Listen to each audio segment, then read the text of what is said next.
So we're talking about the intersection of energy and technology. When I think about that, there's a lot of different angles you can approach that from, particularly as a board member. Whether energy is something that is sort of a cost that sits on your budget. We spend a lot of money on energy because we're an energy consumer. Or maybe you're with a company that is an energy producer or a utility, and you're thinking about energy from the stand of how much is the demand going to go up, and what are my costs to actually produce or deliver energy to a consumer. There's also companies that are really human capital, but they're looking at, wow, AI is transforming the way I deliver my product to my customer. What's the demand increase going to be, and what does that cost look like, and how do I think about that? So there's the use of energy, there's the production of energy, there's the increasing rise of demand for energy because of AI, and frankly, because of a lot of manufacturing that's reshoring to the US, as we've seen in a lot of different industries. So, a lot of different ways to kind of approach this. And yet, we still see the energy transition is upon us, right? It might not be talked about as much or in the same way as it was a couple of years ago, but it is happening. Renewable energy is continuing to increase. The availability of that, the affordability of that continues to come down. Um, Technology continues to develop in the areas of batteries and carbon capture. And so there's a whole different way, a number of different facets and angles you can approach this from.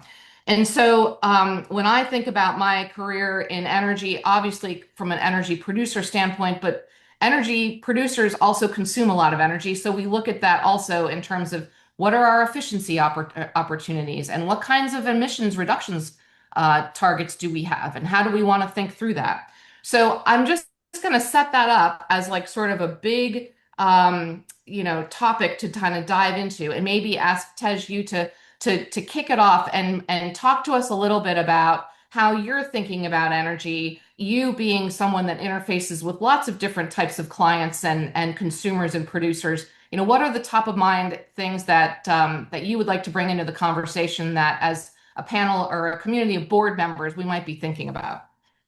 Yeah, thank you, Gretchen, and thanks for having me here and for having Chris here for this discussion. So I think the main thing that I think about in this area, first off, is my remit is global. So I take care of our energy business around the world in many different operating centers, and the question that you're posing is different depending on where you are. I think about the Philippines, where we have a significant operation. The energy transition is upon the Philippines. They're trying to get off coal aggressively due to cost considerations. That's a different consideration in the Middle East, and it's a different consideration here. So it is a very, very dynamic market. I've been in this field for about 20 years, and I've never seen as much shift as there is now. I did sit at a conference a few months ago, and someone blatantly from a banking institution actually got up and said, "Listen, the energy transition is dead. AI killed it." And it was a very bold statement. And it was the first statement that was made. And I took notice right away. And I said, well, what does that mean? And, there is a pressure in the energy world right now. We need affordable, secure, resilient energy. We know that. We know energy demand is going up now at a rate that we have not seen in the past. Data centers are upon us. The hyperscalers are coming. We're still retiring coal. We've got additional manufacturing, as you mentioned, Gretchen, coming in. So demand is increasing to a level we haven't seen in a long time. How are we going to provide all that? So really, it almost feels like the attention is now on expanding our grids, not on greening the grids. My challenge to that is that we probably need to do both of those things at the same time. So this is an and situation for me. And that makes it exceptionally tricky in terms of finding the investment, understanding emerging technologies because they are coming, and making sure that we're actually producing energy that is secure and affordable. I think that becomes a really important part of it. So I'm really high on emerging technologies, and we can talk a bit more about them later. We're seeing a lot of shifts, a lot of investment going into some of these emerging technologies, and I think that will provide a sustainable flow path into the future that also provides the affordability that we badly need. That's great, Tej, and you've introduced quite a number of things we can circle back to the global aspect of energy and technology, how it differs around the globe. Good to come back to that. But also, you've introduced that classic trilemma of affordability, sustainability, availability, or reliability. And I'm sure that will be a repeated theme, this morning as we continue this discussion. So thank you for that intro. We'll come back to a few of those things. Chris, I want to toss the mic open to you and get a view from your perch where you've looked at this again from even different aspects than Tej and I.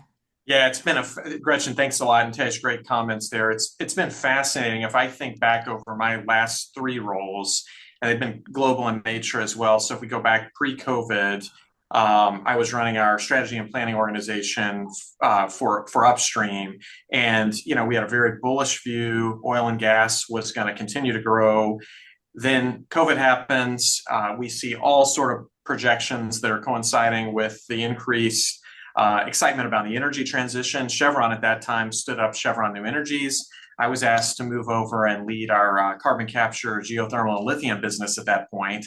And there was all the excitement in the world about, hey, we're going to now pivot to these new forms of clean energy. Several of our competitor companies did that as well. Gretchen, Shell leaned in, BP leaned in very, very heavily, as you all know.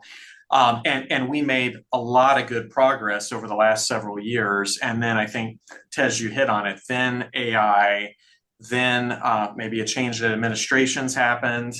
Different countries are working to assert their role in the energy landscape.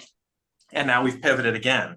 And then so I moved just 3 months ago back into the very front end of our traditional hydrocarbon business, running our global exploration business. And I think the comments around global perspective and thinking about how every country, every stakeholder views things differently.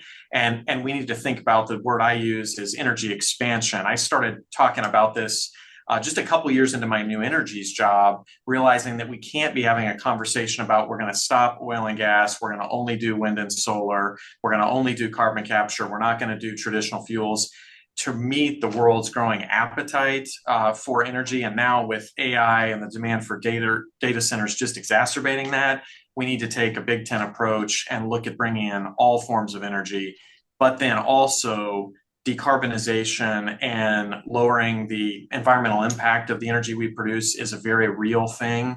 So how do we mesh that together to come up with solutions the world needs? And I think that's a challenge that every board should be thinking about, whether, Gretchen, to your point, you're a producer of energy, you're a big consumer of energy, you're maybe not a huge consumer, but you're maybe a market signaler. This is all very important for us to think about.